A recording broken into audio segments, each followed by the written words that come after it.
This video was brought to you by the wonderful folks over at Terrainify. You can check them out at terrainify.com. Of all of the Terrainify pieces that I've shown off here on the channel, this one absolutely takes the cake. So cool.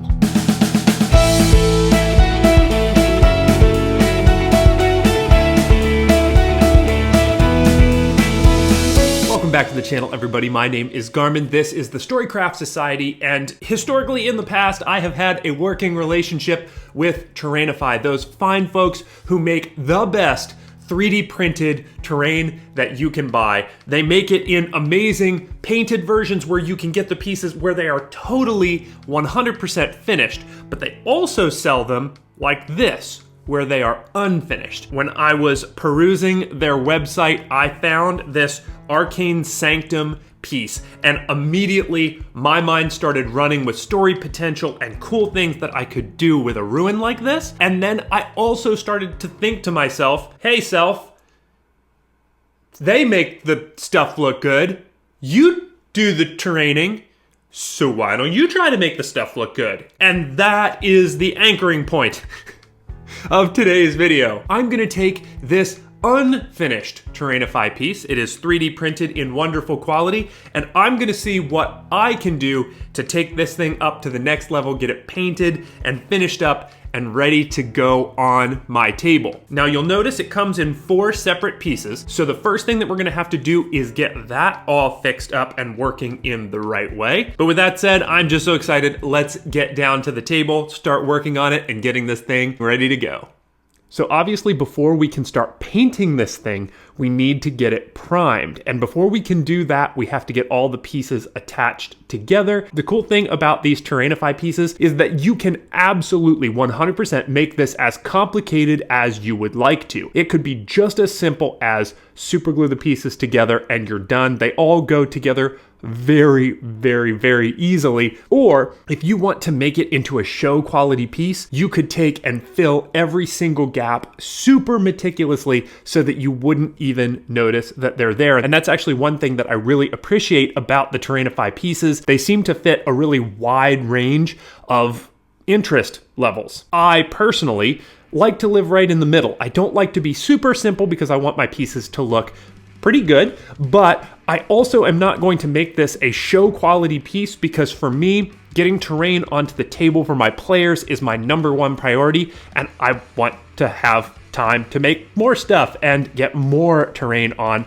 my table for my players. And remember the distance with which people are going to be viewing your pieces. A lot of people get so caught up in looking at it from an inch away when your players are never going to look at it from that distance. But that's a whole bunch of extra rambling that I don't need to get into. So how I chose to fill the gaps is first by pulling out this 2-part epoxy putty. It starts blue and yellow, you mix it together, it turns green. Once it's green, it starts to get real sticky and you know that then it is ready to be used. I roll it up into these super thin little lines and place them all over the piece in between the 2 large sections, and then I take my hands and I push them together as hard as I can, getting that stuff to spread out, lock between the 2 pieces, and most importantly, it's going to ooze out the top. And then I can use my finger, which I get a little bit of water on, to just smooth all of the edges. Sometimes I need to take a tool and carve out all the little areas just to make sure that nothing is super goopy.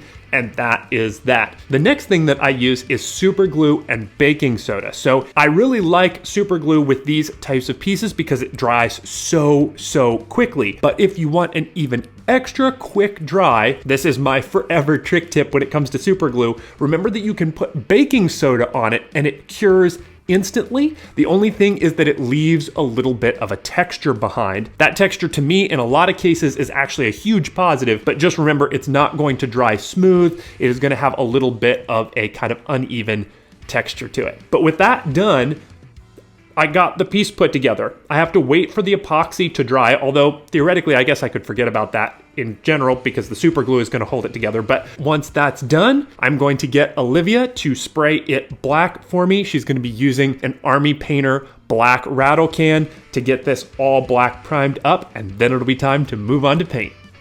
All right, I'm gonna take a second to talk about the sponsor of today's video and also people that I am very proud to say are my friends.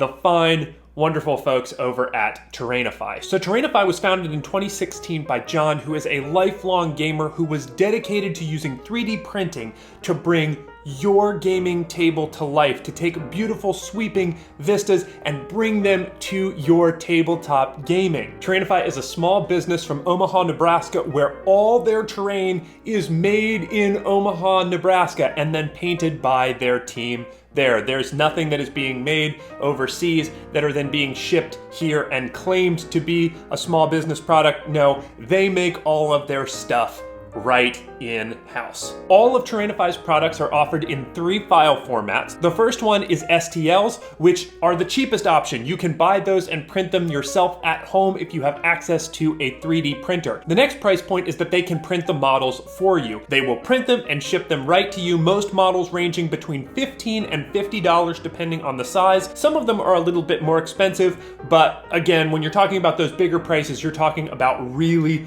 really big models. Then it shows up to your door. All you have to do is paint it up just like we're doing in this video, and then it is ready to go on your table. Then they offer a high price point, but this one is the one that is going to be the most exciting for you to unbox, where their creative team does all the work.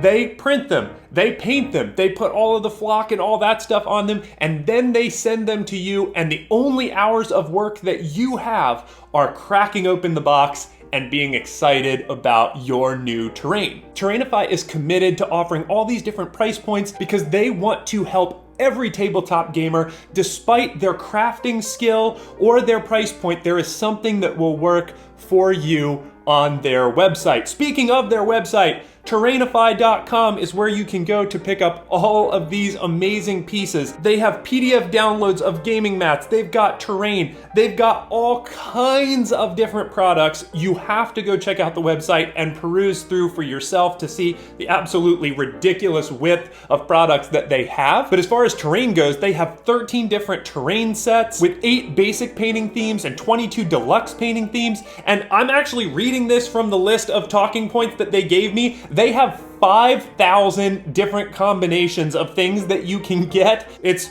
like actually pretty ridiculous, and when you look at what they can offer, it really is super amazing. The company is continually releasing new themes and models. They are open to custom work. If there's something that you want that you don't see on their page, they will work with you to get you your exact product. I can't say enough good things about them, and honestly, this ad has probably gotten to be too long anyway. I am stoked to get to work with them. Thank you so much, Terrainify, for working with the channel. And why does this matter to you? Terrainify is offering an amazingly generous promo code for all Storycraft Society viewers, Storycraft25, that's in all capitals and then the number 2 and 5, to get you 25% off your order at Terrainify.com. That's awesome. Please take advantage of it. Like I said, you're not just supporting a company, you're supporting a great company and a really great group of people. Oh, another thing, they offer free shipping as long as you order over $25 worth of products. That's really cool.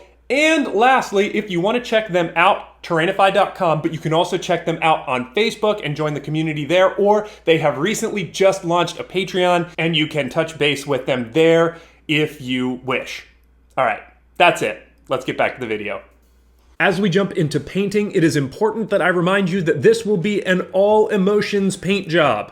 Some of you will laugh, some of you will cry, all of you will feel things.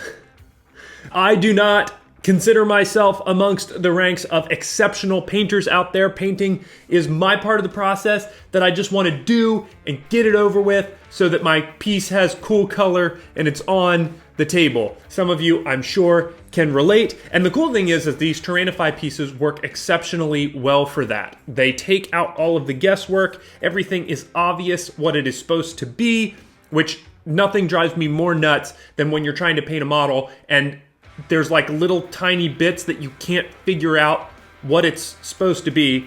Everything on this model is incredibly simple and straightforward, and that is the biggest plus that I personally can have about a product like this. So now let's talk about how I went about attacking painting this piece. So the first thing that I did was my basic gray paint job for the stone. Nothing spectacular here. If you followed the channel for any length of time, you'll see that this is my favorite way to do stonework, but we're going to use 3 different colors of gray. We're going to start with a charcoal gray, then we're going to do a pewter gray, and lastly, it is going to be an elephant gray. We're going to super water down the charcoal gray. That's going to go over the entire piece, top to bottom, everywhere. I think the only thing that I didn't paint was the big Arcane Sanctum, like, arcane thing in the center, because I knew I was going to be doing something with that later. Whoop. Stay tuned. The next thing that I was going to do is my pewter gray, but in order to make this easier for myself, I made a quick wet palette. That was actually very simple. You just take and fold up a big piece of paper towel, you put it into a plastic plate, and then you pour water over it, and boom, super quick wet palette. It's not going to last overnight, but it'll certainly last throughout all of your painting, and it'll keep all of your paints nice and moist.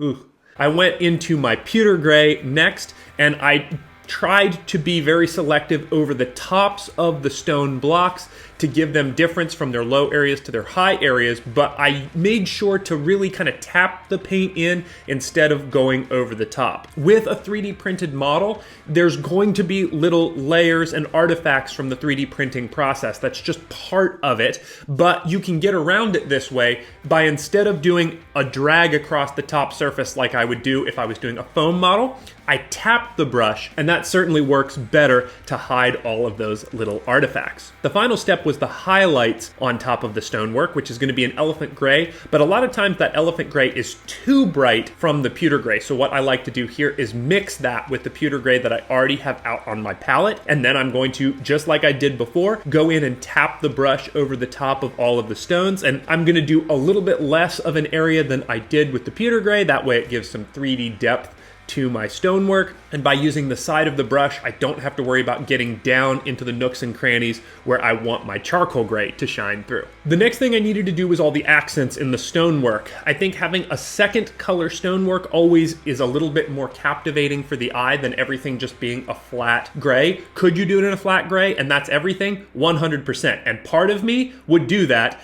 In fact, I very likely might do that if it wasn't a piece that I was filming for YouTube. Whatever gets it to the table fastest is what's right in my book. But for this, I decided to do tan accents. It's another one of my go-to tricks. Really easy to do, and it pops very nicely against the gray stonework. So this is going to be painted exactly the same way that I did the gray stonework, except the 3 colors I'm going to use are a territorial beige, followed up by a khaki, and lastly, my highlight is going to be an antique white. And of course, when I end up doing the antique white, that's going to be mixed half and half with the khaki. Now, with any piece, and I mean any piece, with any piece that you make, I highly encourage you to think about what you're considering the focal point of the piece that you're making. For me, with this piece, absolutely the big arcane symbol in the center is the focus of this piece for me. So my answer to that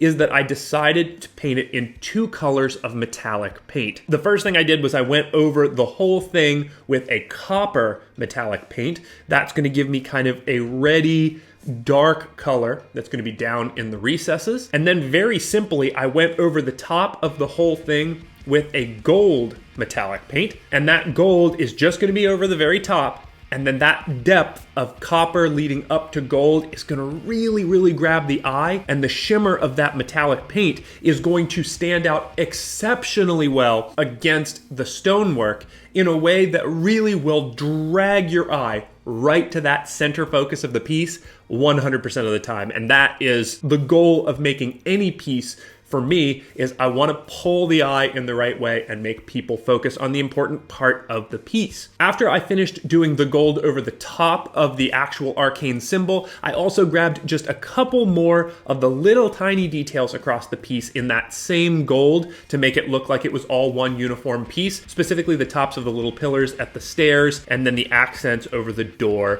and window. Now, if you're paying attention, you might have noticed that there's a bunch of low areas across the piece that I purposefully left unpainted after the charcoal gray step. And that absolutely was on purpose. I wanted to leave space so that I could add a dirt texture. You could also add a flock. You could do a lot of things, but I wanted another texture other than just metallic and two different colors of stonework. So I pulled out the remnants of the dirt mixture that I had from my quick craft graves video. I did that a little while ago, maybe 2 or so months right around Halloween. So if you want to see exactly what that mixture is, go check that video out. But I had this little bit left over and I quickly mixed that up into a dirt paste using watered down PVA glue, Elmer's in this particular case, and then full strength Elmer's glue. And then I took that and spread that all over the piece in any area where it was like low and it would look like dirt. But also you can use this as a trick to cover up any area that you messed up in painting. Got a little bit of paint in an area that you shouldn't have?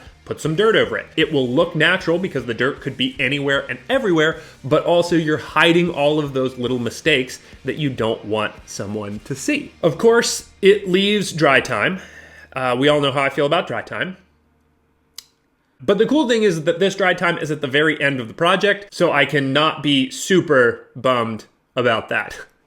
But there it is. That's how I would go about painting up Terrainify's Arcane Sanctum piece. What a cool piece. It is absolutely inspiring to get to look at something like this and take it from totally unpainted to painted, add all of the little bits like the dirt and the metallics and all the little accents. And it's interesting because for me, normally I have to craft a piece, and if it's not obvious from like the unfinished pieces on the back wall, there's always like some hesitation for me from finishing the piece to actually getting it painted because I use all of my energy into making it, and then now I don't have any energy to paint it. But with this, I got to dive in and start putting color on it, which makes the painting process so much easier for me. And then you add a really cool, interesting, engaging model on top of it. It makes the whole process that much more exciting and interesting. And lastly, I think this is the most important. I don't know what your process is, but sometimes you find yourself getting into a funk where maybe you're not making as much terrain as you normally would, or maybe you're struggling to find the creativity of what to make. A piece like this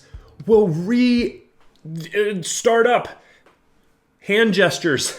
It'll restart up all of that creativity because you're going to be attacking the hobby from a different direction than you normally would. And that gets us going again. And that's the whole point, right? We want to be making stuff. A piece like this is just a change of pace. And I think that's really, really cool. Hopefully you enjoyed watching this video as much as I enjoyed making it. There's a bunch of ways that you can help support the channel if you are interested in doing so. You can do the obvious YouTube things like leave a like or a comment down below. That helps with the algorithm and all kinds of cool YouTube stuff there. You can subscribe to the channel if you haven't already. That helps. The number one way that you can help a small YouTube channel is to share this video with a friend that you think would enjoy it, because that really grows the Storycraft Society community. Specifically, you could go hit up Terrainify, check out their website, check out all of the awesome models. If you think this one is cool, there are some amazingly cool other ones that I'm actually going to be featuring on the channel here very, very, very soon. But go give their website a view. Use the amazingly generous discount code. I'm going to put it on screen again if you would like to pick up this piece or anything else from their website. They're just such awesome people to work with, and any way that I can encourage everyone to support awesome, really, really nice people. There's not enough of that in the world. So please go check them out, support them if you can, do all the stuff that I said for the channel. And that's all I've got for this week. That was the longest outro in the history of outros, and I apologize for it. Until next week, I'll be seeing you. This thing turned out so good. So good. So good. Disc golfers, that is a reference to the MVP commercial. We'll see you next time.